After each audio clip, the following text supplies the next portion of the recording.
Hello everyone, good morning. এখন 6:45 বাজে আর আমরা সকালবেলা অনেক আগে ঘুম থেকে উঠে পড়েছি। অলরেডি আমাদের অনেকটা ধোয়ানো হয়ে গেছে। আর বাইরেটা দেখো, এখনও এতটা জল আছে। এই যে ডাইনিংয়ের এই পোর্শনটা প্লাস সামনের ঘর ধোয়ানো হয়ে গেছে। এই মেয়ে শুয়ে আছে বলে ওই ঘরটা পরিষ্কার এখনও করা হয়নি। আর বারান্দাটা বাকি আছে আর কিচেনটা বাকি আছে। এই ঘরটা তো বেশ ভালো করে ধুয়েছি। আর দেখো এখানে এখনও এতটা জল আছে, যেহেতু রাত্রে পাম্প চালায়নি তো সেই জন্য এই জলটা বেরোয়নি। রাত্রে যদি পাম্পটা চালিয়ে দিত, মানে চালানো থাকতো, তাহলে এই জলটাও বেরিয়ে যেত। দেখা যাক, যদি বেলাতে পাম্প চালিয়ে দেয় তাহলে তাড়াতাড়ি জলটা নেমে যাবে। আর রবি এখানে সব ফিটিংস করবে বলে ওই ঘরটা সব করছে, রেডি করছে, মানে কম্পিউটার টেবিলের জিনিসপত্র দেখছে। আর আমি এই ফিনাইল দিয়ে বাকি কিচেনটা ধোয়াবো, ওই জন্য ফিনাইল দিয়ে এই ধোয়াচ্ছি। আর সব থেকে ভালো কাজ কি করেছে রবি, এই যে ঝাড়ুটাকে বানিয়ে দিয়েছে। এরকম ছোট এর মতো ছিল, ঝাড়ুটা ছিল, সেই জন্য সব জায়গায় হাত বাড়িয়ে, মানে অতটা লম্বা জায়গায় হাত যাচ্ছিল না, সেই জন্য বললো আমাকে দাঁড়াও, আমি একটা তোমাকে ওই ঝাড়ুটা দাও, একটা লাঠির মাথায় লাগিয়ে দিলে কি হবে, তোমার এই খাটের নিচ টিচগুলো পরিষ্কার করতে সুবিধা হবে। আর সত্যি কথা বলতে এটা করে দেওয়ার পরে আমার না খুব সুবিধা হয়েছিল। আর এইখানটাতে না গ্যাস সিলিন্ডারটা থাকে, গ্যাস সিলিন্ডারটার জন্য কেমন একটা দাগ হয়ে গেছে। তো ভাবলাম যখন এই সুযোগে এই জায়গাটাকেও ভালো করে পরিষ্কার করে দিই। আর ওই জায়গাটায় জলও ঢুকেছিল, তো ওই জন্য আরেকটু ভালো করে পরিষ্কার করেও দেবো।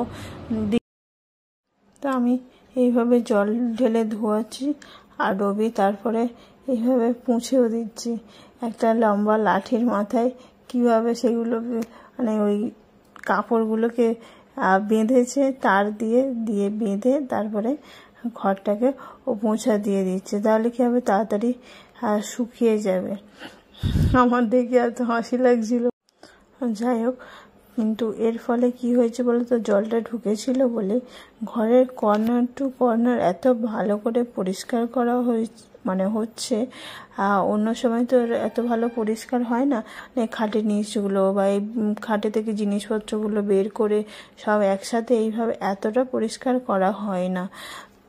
আর এই মানে এইখানে গ্যাস সিলিন্ডারগুলো থাকে, মানে যে খালি গ্যাস সিলিন্ডারগুলো থাকে, আমাদের 3টে সিলিন্ডার, একটা ছোট দুটো বড়, তো ওই দুটো এখানে থাকে।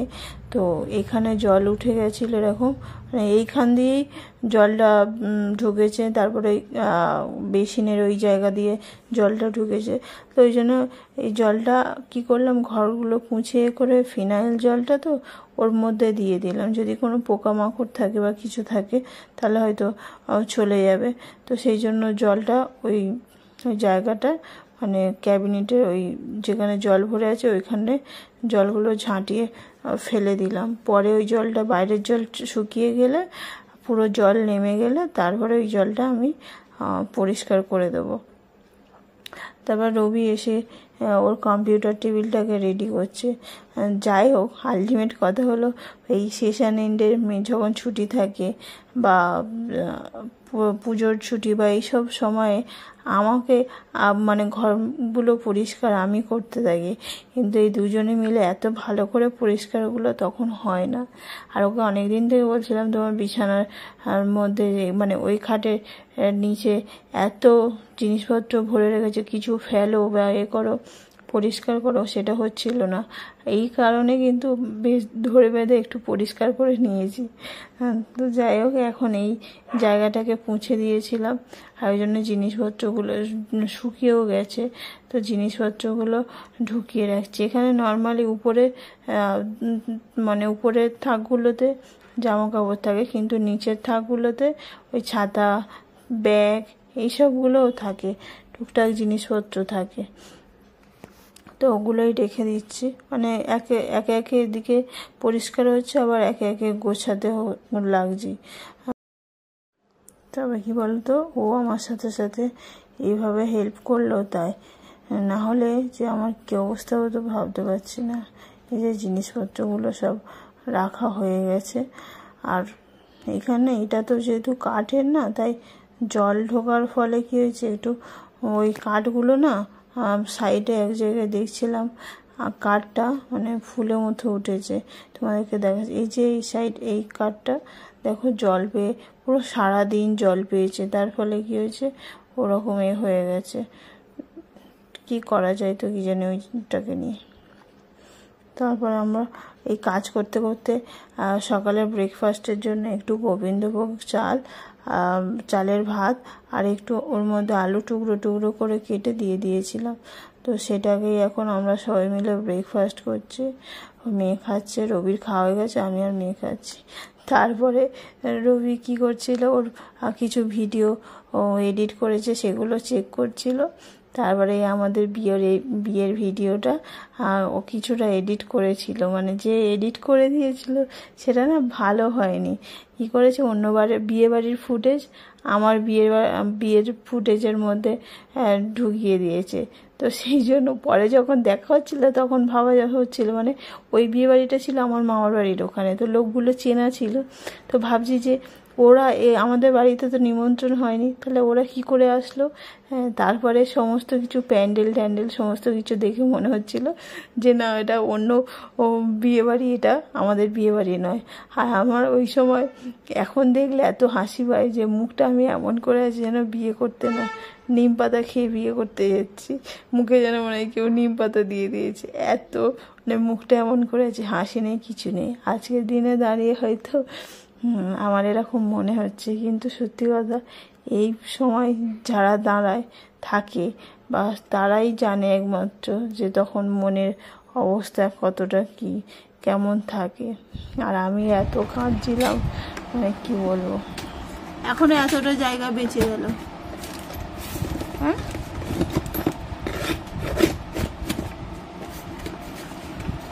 এখানে কি আছে,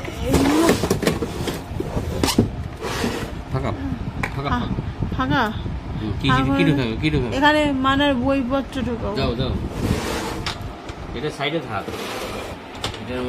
সামনের ঘরের খাটটা পরিষ্কার হয়ে গেছে, এবারে এই ঘরের খাটটাকে ধরা হয়েছে। ভেবেছি ঘরের খাটটার পজিশনটা চেঞ্জ করে দেবো। অনেক দিন থেকেই ভাবছিলাম যে এর পজিশনটা চেঞ্জ করব, হচ্ছিল না। তো এই সুযোগ, এখন না করলে আবার কবে চেঞ্জ করা হবে তার কোনো ঠিক নেই। তো কিছু জিনিসপত্র ফাঁকা করা হয়ে গেছে, আর এই কটা আছে এগুলোকে ফাঁকা করে দেব। দিয়ে তারপরে এই পজিশন দেখো চেঞ্জ করে দিয়েছি। তোমরা কি বুঝতে পারছো? আগে ওই যে লাল মাথার দিকের যে সাইডটা, ওটা এইদিকে জানালার দিকে ছিল, এখন এদিকে জানালার দিকে মাথা ছিল, এখন ওইদিকে জানালার দিকে করে দেওয়া হয়েছে। আর পাটা ছিল এই দিকটাতে, এখন এই লম্বালম্বি করে দেওয়া হয়েছে। কেমন লাগছে জানিও। On a boiling desert road, heading far. এখন 6:11 বাজে। সারাদিন খাটাখাটুনি করে সেই সকাল থেকে শুরু হয়েছে, তখন 6:45 থেকে শুরু হয়েছে। আর এই এখন গিয়ে সবে আমার মানে কাজ সমস্ত কিছু পরিষ্কার হয়ে গেল, সমস্ত কাজ কমপ্লিট হয়ে গেছে। একদিকে একটু লাভ হয়েছে কি বলতো, এই পরিষ্কার করার চক্করে এই খাটটাও চেঞ্জ করেছি, মানে এর পজিশন চেঞ্জ করেছি। ওই খাটটাকে ভিতরে ভালো করে পরিষ্কার করার পরে একটা সুবিধা হয়েছে, অনেকগুলো জিনিসপত্র বেরিয়েছে, ওগুলো বিক্রি করলে আমার অনেক টাকা হয়ে যাবে। আর মানে দুটো বক্স বেরিয়েছে পুরো নোংরা ঠাসা, সেগুলোকে ফেলতে হবে কালকে। তারপরে কাজ তো সব কমপ্লিট হয়ে গেছে। এখন মানে সারাদিন পরে এই যে তখন কাজ করছিলাম তো কিছু বুঝতে পারিনি, এই এখন বসেছি বুঝতে পারছি যে পাটা শরীরের অবস্থাটা কেমন লাগছে। আর বাইরেটা পুরো তেলে হয়ে গেছে, সেগুলোকে আবার ঝাঁটা দিয়ে ভালো করে পরিষ্কার করলাম। আর জমাদার আসবে এই মাস শেষ হলে, মানে নেক্সট মান্থের মানে ফার্স্ট যে সানডে আছে ওই স্যাটারডে সানডের মধ্যে আসবে। কিন্তু ততদিন তো আমাদের হাঁটতে হবে, একদম তেল করছে আর এদিকটা পুরো স্লিপ করছে। আর অল্প কটা বাসন সেদিনকে রাত্রে বের করেছিলাম, আর এত জল হয়ে গেছে আর বাসনগুলো মাজতে পারি, সেগুলোকেও আজকের মাজলাম। একটা জামা কাপড় ছিল ধুলাম। এত কিছু করে দুপুরবেলা খাইনি, এবারে ঠাকুরকে দেব, দিয়ে তারপরে খাবো। মানে সিরিয়াসলি আমি মানে নোংরা জায়গায় একদম থাকতে পারি না। আর প্রথমত আমার বাড়িঘর অনেক পরিষ্কার না থাকলে অনেক জিনিসপত্র নেই ঠিক আছে, যতটুকু আছে সেটার মধ্যেই চেষ্টা করি একটু সাজিয়ে গুছিয়ে রাখতে। আর এরকম অবস্থা হয়েছিল আমার, যে কি খারাপ লাগছিল। আর খারাপ লাগার থেকে সব থেকে আমার দেখে কষ্ট হচ্ছিল, যে তখনই বুঝতে পেরেছিল যে আজকে আমার কপালে দুঃখ আছে। কালকেও পরিষ্কার করেছি আর আজকেও তো সমানে, সেই সকাল থেকেই এখন এই হচ্ছে। রাতে খাবার জন্য রবি আর মেয়েকে গোলা রুটি বানিয়ে দিয়েছিলাম, তো ওরা এটা খেয়েছে। আর এই কটা আছে, বেশি হয়েছে, থাকবে, সকালে খেয়ে নেবে। আর এই নাইটিগুলো বৃষ্টি হওয়ার আগে কেচেছিলাম, তো শুকিয়ে গেছিলো, অল্প অল্প ভিজে আছে, তো ওই জন্য বারান্দায় মেলে দিয়েছি। মানে এসির আউটারটা যেহেতু বারান্দায় আছে, তো সেই জন্য ওখানে মানে গরম হাওয়াতে শুকিয়ে যাবে। আর এই জায়গাটাও, ওই র্যাকটা যেখানে, সেখানেও জল জমেছিল, তো ওই জায়গাটাও পরিষ্কার করে দিয়েছি। এই হলো নোংরার বক্স, দুটো বক্স জমেছে, মধ্যে ঠাসা নোংরা আছে, ফেলতে হবে। আর বিকালবেলা স্নান করলাম যখন, তখন এই নাইটিগুলোকে, মানে নাইটিগুলো ছাড়ছিলাম, ধুচ্ছিলাম না, কারণ ধুলে কি করে শুকাবো, সেই জন্য কি করলাম, স্নান করলাম যখন, তখন ওটাকে ধুয়ে দিলাম। আর এই কার্পেটটা কিচেনে থাকে, এটা তো একদম ভিজে, একদম অবস্থায় খারাপ হয়ে গেছিলো, তো সেই জন্য এটাকেও ধুয়ে দিয়েছি। আর গাছগুলোকে কি করলাম, নামিয়ে দিলাম, কারণ উপরে থাকলে বেশি রোদ পাবে, তখন কি হবে, গাছগুলো না নষ্ট হয়ে যায়, সেই জন্য গাছগুলোকে নামিয়ে দিয়েছে। আর বেশ অনেকগুলো ফুল হয়েছে, দেখো, বেশ ভালো লাগছে। আর এইদিকে গেটটা অলরেডি দিয়ে দিয়েছি, কারণ খাওয়া দাওয়া হয়ে গেছে সবার, এবারে শুয়ে পড়বো, তো সেই জন্য গেট টেট বন্ধ করাও হয়ে গেছে। তো দেখো, ড্রেনের জলটাও পুরো মানে পাস হয়ে গেছে, ড্রেনের জল পাস হয়ে গেছে, রাস্তাতেও এক ফোঁটা জল নেই, সব জল বেরিয়ে গেছে। মানে কালকেও কি অবস্থা ছিল, আজকে সারাদিনটাও ওরকম অবস্থা ছিল, মানে জল অনেকটা জমেছিল। আর কালকে তো ভয়ঙ্কর অবস্থা ছিল, পুরো এক কোমর প্রায় জল জমেছিল, দেখেও মানে কেমন একটা লাগছিল, নোংরা জল ভর্তি। আর এই জায়গাগুলো সব আমি ঝাঁটা দিয়ে ভালো করে পরিষ্কার করে দিয়েছি, কারণ পুরো তেল তেল করছিল, যে মানে কোথা থেকে যে এত তেল আসলো, সবাই বলছে এত তেল কোথা থেকে আসলো, যে পুরো জলের মধ্যে পুরো তেল তেল করছে, তেল ভাসছে। আর পুরো এই রাস্তা সমস্ত কিছু তেল তেলে হয়ে গেছে, জলটা তো বেরিয়ে যায়, তেল তেলে হয়ে গেছে, ওই জন্য ভালো করে ঝাড়ু দিয়ে ঘষতে হয়েছে।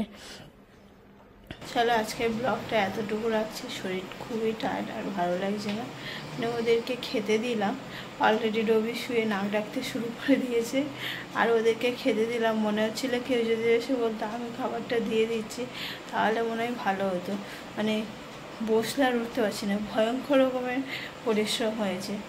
তো যাই হোক, আলটিমেটলি ওদেরকে তো খেতে দিতে হবে, তো খেতে দিলাম, আমি কিছু খেলাম না, যেহেতু দুপুরে খাইনি, তাই সন্ধ্যেবেলা স্নান টান করে 8টা নাগাদ খেয়েছি। আর কিছু রাত্রে খাবো না, ভালো লাগছে না, এখন শুয়ে পড়বো। শুয়ে পড়লেই মনে হচ্ছে শান্তি, তাও জানি না শুলে ঘুমাতে পারবো কিনা, কারণ ভয়ঙ্কর, মানে কথা বলতেও ইচ্ছে করছে খুব। আমার তো খুব অতিরিক্ত যদি কষ্ট হয়, মানে তখন আমি ঘুমাতেও পারি না ভালো করে। তো চলো আজকের জন্য টাটা, দেখা হবে পরের একটি ব্লগে।